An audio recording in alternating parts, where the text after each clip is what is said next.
आदाब, मैं मुशाहिद हुसैन ख़ास नज़र में आपका खैर मक़दम है। कर्नाटक में लगातार मुस्लिम आइडेंटिटी को ख़त्म करने की कोशिशें हिंदुत्व तंजीमों की तरफ से जारी है। तो सवाल ये पैदा होता है कि आखिर क्यों मुसलमानों को ही निशाना बनाया जा रहा है? क्योंकि आरएसएस जिस भारत का ख्वाब सजाए बैठा है, इसमें मुसलमानों के लिए कोई जगह नहीं है, यानी अखंड भारत। एक ऐसा भारत जिसमें ब्राह्मणवाद की सियासत होगी और हिंदुत्व का दस्तूर होगा। इसीलिए लोग आए दिन देश के अक़लियतों पर जुल्म व ज़्यादती करते आ रहे हैं। और जिस तरह धर्म संसद में बाबा साहब अम्बेडकर, इंडियन कॉन्स्टिट्यूशन और मुसलमानों के खिलाफ जो बातें की गई, वो दलील है कि ये लोग अखंड भारत बनाना चाहते हैं। इसीलिए मुसलमानों को हर एतबार से दबाने की कोशिशें की जा रही है। कर्नाटक की ही मिसाल लीजिए, जो मामला हिजाब से शुरू हुआ, इसके बाद से लगातार मुसलमानों को अलग अलग तरीके से निशाना बनाया जा रहा है। मंदिरों के मेलों में मुसलमानों का कारोबार को बायकॉट किया गया। मंगलूर, उडुपी, शिमोगा, बेंगलुरु के अलावा दूसरे अजला में भी, दूसरे डिस्ट्रिक्ट्स में भी मुसलमानों के दुकानों का बायकॉट किया गया। तालीमी इदारों में हिजाब पर पाबंदी। और तो और कर्नाटक के एजुकेशन मिनिस्टर बीसी नागेश ने कहा कि अगले साल तालीमी इदारों में भगवत गीता पढ़ाई जाएगी। आप समझ सकते हैं कि किस तरफ कर्नाटक दूसरा यूपी बनने जा रहा है।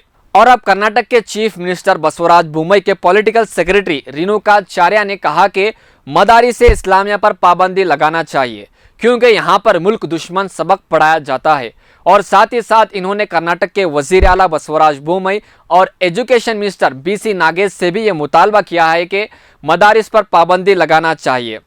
दोस्तों, इन एमएलए साहब को ये मालूम नहीं, ये पता नहीं कि भारत की आज़ादी में इन्हीं मदारिस के उलमा इकरामों ने अंग्रेज़ों के ख़िलाफ़ जंग आज़ादी का ऐलान किया था।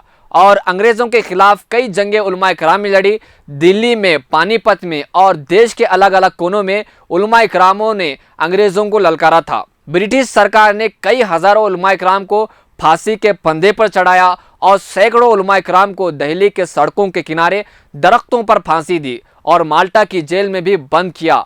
और खिलाफत तहरीक, रेशमी रुमाल और जमीयत उलमा जैसे नामों से तहरीक का आगाज़ किया। इनका मकसद यही था कि मुल्क की हिफाजत करें और अंग्रेज़ों से छुटकारा हासिल करें। लेकिन नाज़रीन, हिंदुत्व तंजीमों की जानिब से उलमा इकराम को दहशतगर्द और मदारिस को दहशतगर्दी का अड्डा कहा जाता है। असल में दहशतगर्दी का अड्डा आरएसएस है, जो इनके मेंबर खुद बम बनाते हुए गिरफ्तार हुए हैं और बम बनाते हुए खुद जख्मी भी हुए हैं। तो आप समझ सकते हैं कि असल में मुल्क का दुश्मन कौन है। बीजेपी लीडरान को यह मालूम होना चाहिए कि भारत की आज़ादी में मदारिस वालों का अहम किरदार है, ना कि सावरकर जो माल्टा की जेल में अंग्रेज़ों को माफ़ीनामे लिखता रहा। तो दोस्तों, हमें समझना चाहिए कि इन बीजेपी लीडरान और हिंदुत्व तंजीमों ने आए दिन मुसलमानों के इदारों और मुस्लिम लड़कियों के ख़िलाफ़ आए दिन एक नया प्रोपेगेंडा के ज़रिए मुसलमानों के ख़िलाफ़ साजिश रचने की कोशिश कर रहे हैं। तो हमको चाहिए कि इन साजिशों का मुकाबला करें और इनका मुंह तोड़ जवाब दें। तो दोस्तों, अभी तक हमारा चैनल मिल्ली डाइजेस्ट सब्सक्राइब नहीं किया तो ज़रूर सब्सक्राइब करें और साथ ही साथ हमारे तमाम सोशल मीडिया हैंडल्स को फॉलो करें। मज़ीद खबरों और तफसीरों के लिए देखते रहें मिल्ली डाइजेस्ट।